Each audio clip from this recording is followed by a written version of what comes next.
China slowly reverting toward a centrally planned economy. Commentary. New laws and regulations are expanding the Chinese Communist Party's control over private capital, corporate decision-making, outbound investment, and rural property as China moves further toward centralized economic planning. Speaking at the Great Hall of the People on July 1 at a gathering marking the 105th anniversary of the Communist Party's founding, Chinese leader Xi Jinping told the assembled party leadership that the CCP cherishes the lofty ideal of communism and traced the party's legitimacy back to the moment it overthrew the three big mountains of imperialism, feudalism, and bureaucrat capitalism. The speech, delivered a year into a legislative sequence that has steadily tightened state control over private capital, followed the passage of several such measures since early 2025. China's State Council has finalized its broadest peacetime claim yet over private capital leaving the country. A regulation on outbound investment, passed on April 17 and taking effect on July 1, is the first State Council-level regime to comprehensively govern how Chinese investors move money abroad, and it subjects any outbound deal that affect or may affect national security, to a dedicated security review conducted jointly by the National Development and Reform Commission and the Ministry of Commerce. The category of investor under the rule includes both companies and individual residents inside China. Legal analysis of the regulation notes that the review power applies not only to new investments but also to post-investment transactions.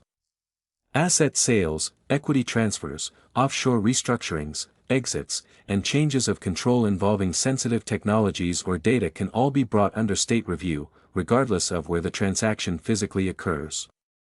In addition to the outbound investment rule, the State Council issued two companion decrees 10 weeks earlier, both released with no compliance grace period.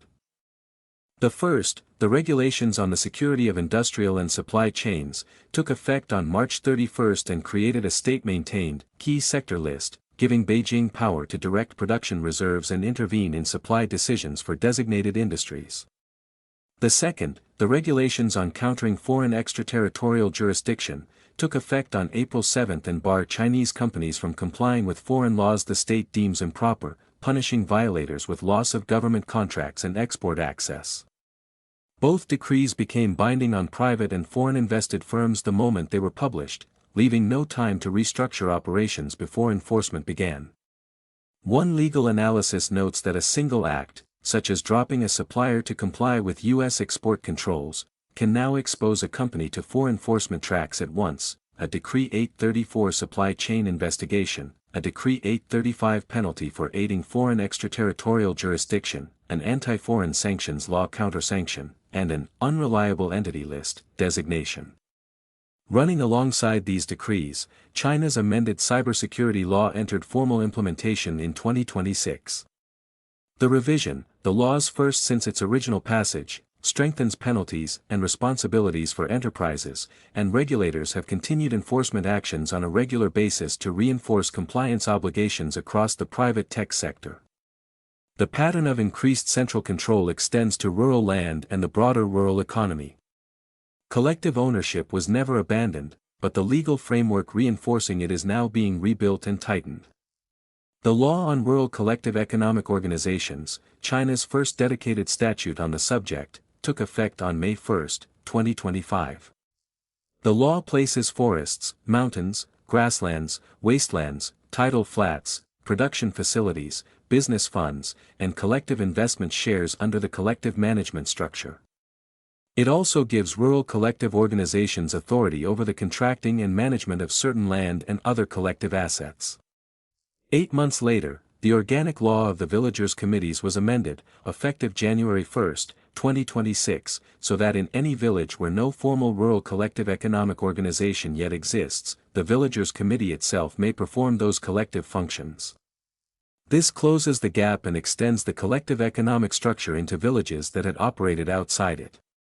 This legislative sequence was set up a year earlier in Beijing's 2025 No. 1 Central Policy Document, the Annual Rural Affairs Directive that signals the leadership's priorities.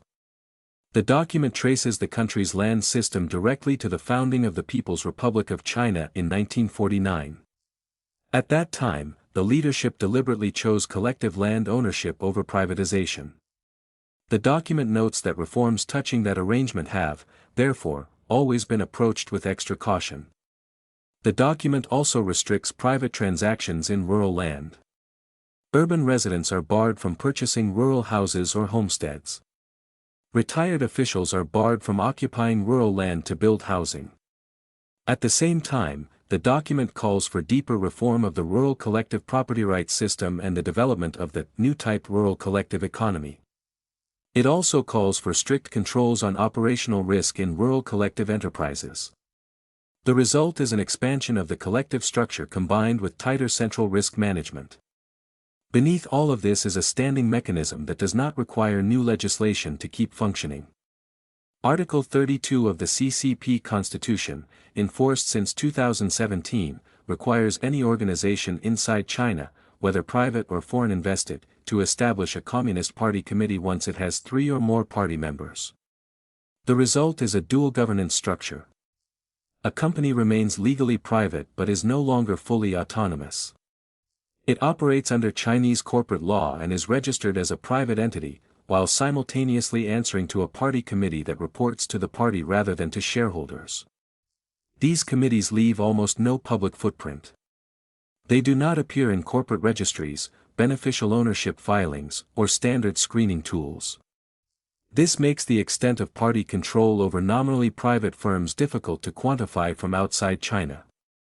This return to greater central planning was foreshadowed by Xi's revival of the concept of common prosperity in 2021.